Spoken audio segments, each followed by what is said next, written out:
राधे राधे दोस्तों, जय श्री श्याम। कैसे हैं आप सब? आशा करती हूँ आप खुश और स्वस्थ होंगे। मैं भी अच्छी हूँ। तेज हवा चल रही है, अपना ध्यान रखिएगा। तो आते हैं आज के टॉपिक पे। आज का टॉपिक पे आपको एक स्टोरी के माध्यम से बताऊंगी। एक परिवार में एक सज्जन के पास एक चूहा उनके घर में था, एक कबूतर और एक मुर्गी और एक बकरा रहते थे। तो जैसा कि स्वभाव है चूहे का उसके अनुसार वो सज्जन बाज़ार गए और एक चूहेदानी लेके आ गए। वो चूहेदानी लेके आ गए तो जब चूहे ने देखा कि उनके यहाँ चूहेदानी लेके आए तो वो घबराया और उसने कहा मैं अपनी परेशानी किससे शेयर करूं। तो वो सबसे पहले कबूतर के पास गया। कबूतर से बोला, भाई मेरी मदद करो, मालिक एक चूहेदानी लेके आए हैं। हाँ, कबूतर हंसा और बोला, इसमें मेरे को क्या फ़र्क पड़ता है, ये तुम्हारी समस्या है, तुम देखो। फिर वो मुर्गे के पास गया। मुर्गे से बोला, भाई मेरी मदद करो, मालिक एक चूहेदानी लाए हैं। मुर्गे ने भी यही जवाब दिया, इसमें मेरी क्या परेशानी है, ये तुम्हारी परेशानी है, तुम उसको समस्या का समाधान निकालो। और मजाक उड़ा के उसको भगा दिया। फिर वो अंत में बकरे के पास पहुंचा। बकरे से बोला, भाई मेरी परेशानी का हल करो, मालिक एक चूहेदानी लाए हैं। तो बकरे ने भी वही किया, मजाक उड़ाया उसका और उससे बोला कि इसमें मेरी क्या परेशानी है, ये तो तुम जानो, तुम्हारा काम जाने।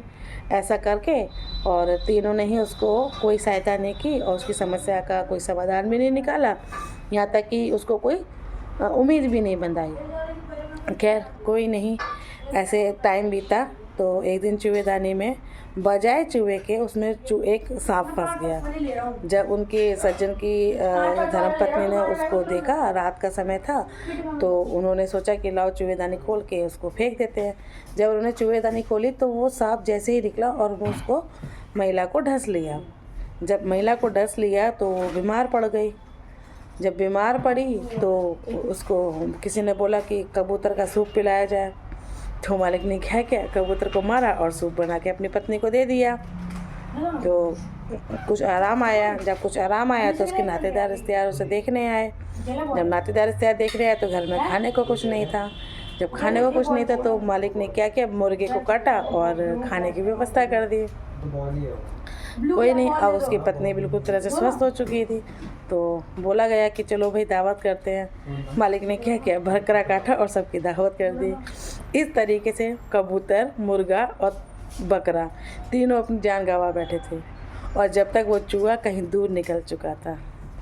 तो इस छोटी सी कहानी से आपको क्या शिक्षा मिलती है?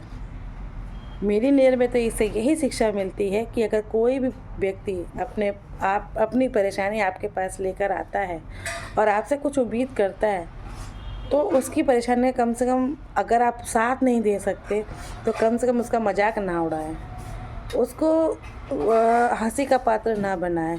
कोशिश कीजिए कि उसकी परेशानी का हल निकालने के लिए उसको उम्मीद बताइए कि आप इस परेशानी से इस तरीके से निकल सकते हैं। और अगर कुछ भी नहीं कर सकते तो कम से कम उसका मजाक ना उड़ाइए, क्योंकि जो परेशानी उसकी आज है, क्या पता उस परेशानी में कहीं ना कहीं आप भी भागीदार बन जाए।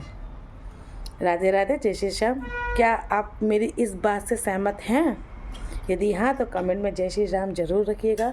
और ऐसे ही मोटिवेशन वीडियोस के लिए देखते रहिए मेरा यूट्यूब चैनल नीतू कंचन मोटिवेशन वीडियो, जिसको लाइक एंड सब्सक्राइब करने के साथ साथ आपको शेयर भी करना है।